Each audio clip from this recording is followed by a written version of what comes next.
got so much motherfucking design on right now. Bring it down, bring it down, make it talk, bring it down. Oh, that's the problem. Just on my mind.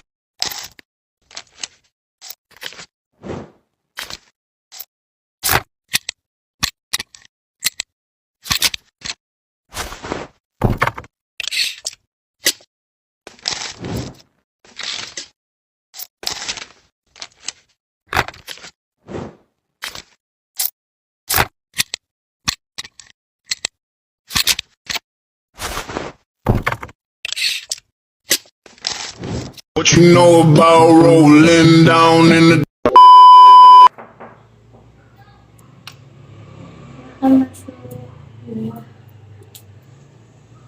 Ini atau di sebelah sana senyamannya aja.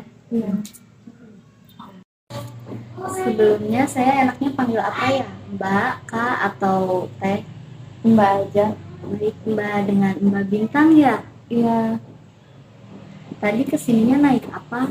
naik mobil. Sendirian aja? Iya, Oh, kalau boleh tahu ini baru pertama konseling atau sebelumnya udah pernah konseling? baru pertama kali. Oh, kebetulan pertama kali konselingnya dengan saya ya. Karena Mbak baru pertama kali konseling, jadi di sini saya akan memberitahu apa itu konseling individual.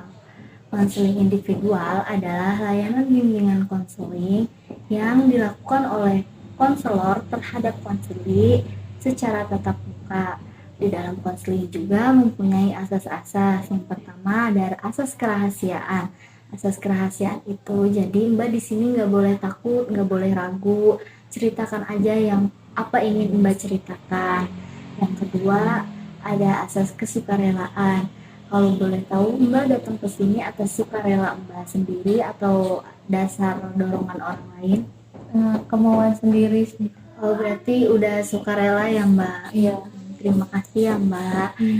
Yang ketiga ada asas keterbukaan. Asas keterbukaan adalah di mana konselor dengan konseli harus sama-sama terbuka agar tahu apa tujuan dan solusinya. Jadi gimana kabarnya hari ini Mbak? Terima kasih, saya baik meskipun akhir-akhir ini saya merasa banyak beban pikiran. Saya mendengar bahwa Mbak merasa ada banyak pikiran. Terima kasih sudah mau berbagi. Apa yang ingin Mbak fokuskan dalam sesi ini? Saya ingin membahas tentang tekanan yang saya rasakan di tempat kerja karena ini cukup mengganggu. Baik, mari kita mulai dengan membahas lebih dalam tentang apa yang Mbak rasakan dan apa yang sedang Mbak alami. Belakangan ini saya merasa tidak cukup waktu untuk menyelesaikan pekerjaan saya. Setiap hari rasanya hanya berlari mengejar tenggat waktu. Kadang saya juga merasa bingung mana pekerjaan yang harus saya selesaikan lebih dulu. Akibatnya pekerjaan malah tidak selesai-selesai. Apa yang biasanya Mbak lakukan ketika merasa bingung seperti ini? Saya mencoba membuat daftar, tapi seringkali saya tidak bisa mengikutinya karena banyak gangguan lain. Kalau saya coba urutkan, ketika pekerjaan banyak, Mbak merasa bingung, lalu mencoba membuat daftar, tetapi daftar itu sulit diikuti karena ada gangguan. Apakah ini sering terjadi pada Mbak? Iya, benar. Saya merasa tidak pernah benar-benar menyelesaikan sesuatu dengan baik. Ketika Mbak merasa tidak menyelesaikan pekerjaan dengan baik, apa yang Mbak rasakan tentang diri Mbak sendiri? Saya merasa kecewa pada diri sendiri. Saya merasa tidak cukup baik dalam pekerjaan saya. Saya mendengar bahwa Mbak merasa kecewa pada diri Mbak sendiri. Ini tentu menjadi beban tambahan yang membuat Mbak merasa lebih sulit untuk bergerak maju. Betul sekali. Saya merasa seperti terjebak. Jadi, Mbak merasa seperti terjebak dalam siklus ini ya. Apa menurut Mbak ada hal lain yang berkontribusi pada perasaan Mbak? Mungkin karena saya selalu ingin semuanya sempurna dan itu menambah tekanan.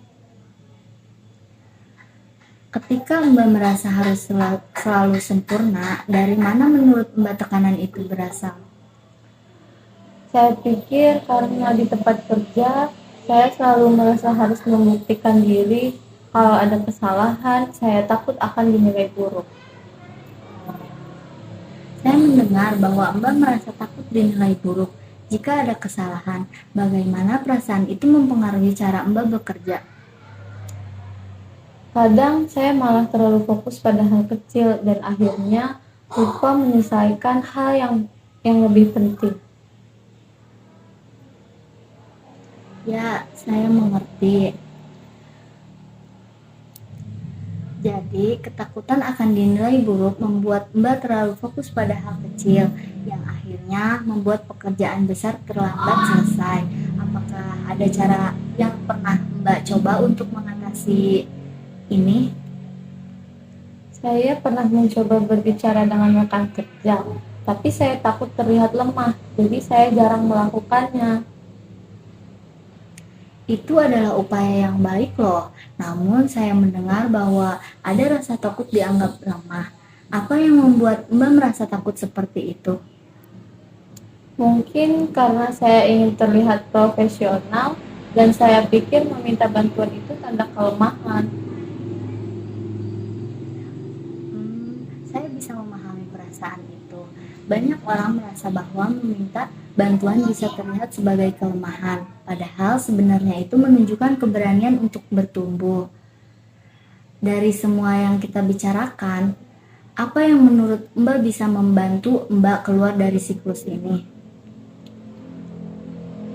Saya ingin belajar menerima bahwa saya tidak harus selalu sempurna. Saya juga ingin mencoba berbicara dengan rekan kerja jika merasa kesulitan.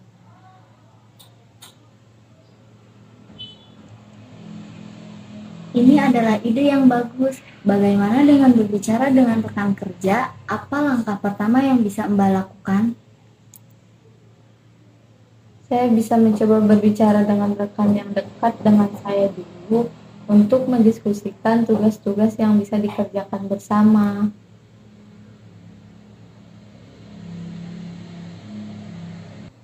Bagaimana perasaan Mbak ketika membayangkan mencoba langkah-langkah ini? Saya merasa lega meskipun ada sedikit rasa khawatir. Itu wajar Mbak, rasa lega dan khawatir adalah tanda bahwa Mbak sedang mempersiapkan diri untuk perubahan. Dengan langkah kecil ini, saya percaya Mbak bisa membantu kemajuan ini. Kita sudah membahas banyak hal hari ini, mulai dari tekanan yang Mbak rasakan, pola yang muncul, hingga langkah konkret untuk mengatasinya. Sebelum kita akhiri, mari kita luangkan beberapa menit untuk merefleksikan perjalanan diskusi kita hari ini. Apa yang menurut Mbak paling berarti dari pembicaraan kita tadi? Saya rasa bagian tentang menerima bahwa saya tidak harus selalu sempurna.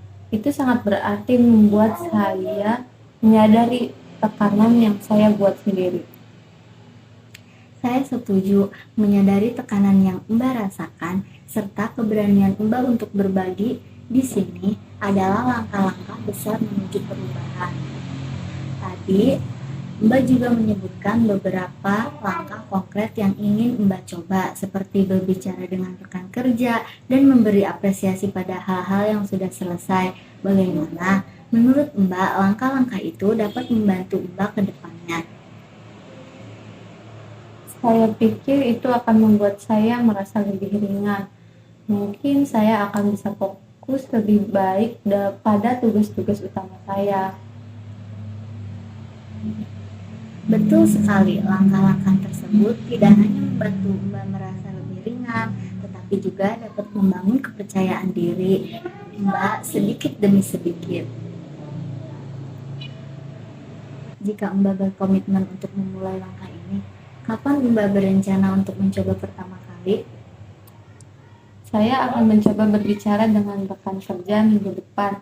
Untuk apresiasi diri, saya ingin mulai malam ini. Itu adalah rencana yang realistis dan sangat baik. Jangan lupa untuk memberikan waktu kepada diri sendiri dan tetap bersikap lembut kepada diri. Mbak saat menjalani proses ini. Saya ingin mengapresiasi keberanian Mbak untuk membuka diri hari ini. Hal ini menunjukkan bahwa Mbak peduli pada diri sendiri dan ingin berkembang lebih baik. Terima kasih, saya merasa lebih siap menghadapi tekanan di tempat kerja sekarang. Perjalanan ini adalah seperti menanam benih. Langkah-langkah kecil yang Mbak ambil hari ini adalah awal dari pertumbuhan yang lebih besar. Saya percaya Mbak memiliki potensi untuk mengatasi ini. Selanjutnya tahap akhir. Mari kita evaluasi singkat. Dari semua yang kita bahas hari ini, apa hal utama yang menurut Mbak ingin langsung Mbak terapkan?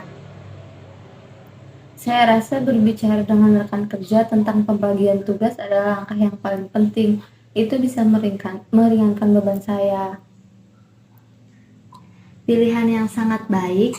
Apakah ada hal yang mungkin menghalangi Mbak untuk memulai langkah tersebut?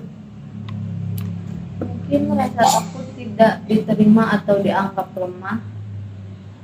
Itu wajar sekali, Mbak. Tapi ingat, keberanian Mbak untuk mencoba adalah kekuatan besar. Mbak sedang mengambil kendali atas situasi ini, dan itu adalah tanda kepemimpinan, bukan kelemahan.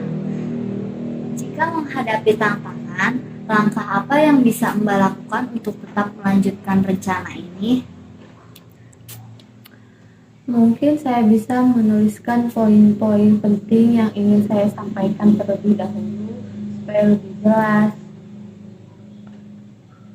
Strategi yang bagus. Menuliskan poin-poin bisa membantu Mbak merasa lebih siap dan percaya diri. Sebagai penutup, saya ingin menegaskan kembali bahwa langkah-langkah kecil yang Mbak ambil ini adalah bagian penting dari perjalanan panjang menuju keseimbangan dan kedamaian. Ingatlah, setiap perubahan membutuhkan waktu dan konsistensi. Mbak memiliki keberanian untuk memulai proses ini, dan itu adalah sesuatu yang sangat patut dibanggakan. Saya yakin Mbak mampu melakukannya. Sampai sesi berikutnya, pastikan Mbak terus memperhatikan kebutuhan diri Mbak dan jangan ragu untuk merayakan setiap kemajuan sekecil apapun itu. Terima kasih banyak, saya merasa lebih optimis setelah sesi ini. Sama-sama, tetap semangat dan ingatlah bahwa Mbak tidak sendirian dalam perjalanan ini. Saya siap mendukung Mbak kapan saja. Jadi saya ingin memastikan apakah Mbak merasa cukup siap untuk melangkah dengan rencana Mbak? Apakah ada hal-hal lain yang masih ingin Mbak tanyakan atau diskusikan sebelum kita akhiri sesi hari ini? Tidak, saya rasa sudah cukup jelas. Terima kasih banyak.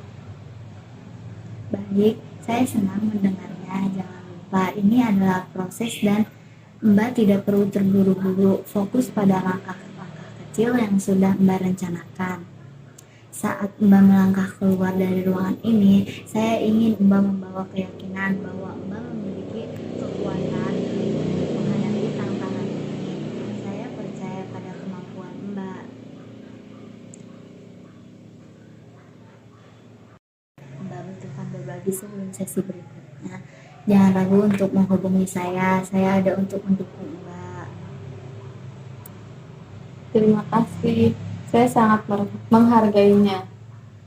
Baik, hati-hati di jalan dan sampai jumpa di sesi berikutnya. Semoga harimu menyenangkan.